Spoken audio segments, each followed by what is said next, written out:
నేను రాస్తున్నటువంటి ప్రతి బాణి అది జనం నుంచి తీసుకొని రాసినటువంటి పాటే. జనంలో సాహిత్యం ఉంది, జనం పాటల్లే మన యొక్క సమాధానం ఉంది. అట్లా నేను అనేక పాటలు రాశాను. అట్లా కళ్ళం నిండా గింజాలున్నా రైతన్నా, పల్లెం నిండా మెతుకు లేదో రైతన్నా. ఇది జానపద గేయమే.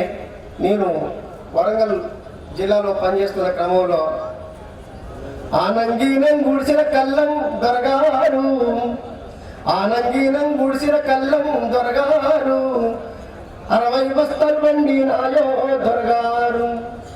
ఆనంగీనం గుడిసిన కళ్ళం దొరగారు, 60 బస్తాలు బండి నాయో దొరగారు. అల్లా 2 కుంచలు ఇస్తే దొరగారు, అల్లా 2 కుంచలు ఇస్తే దొరగారు, కడుపు నీరు నింపుకుంటా దొరగారు.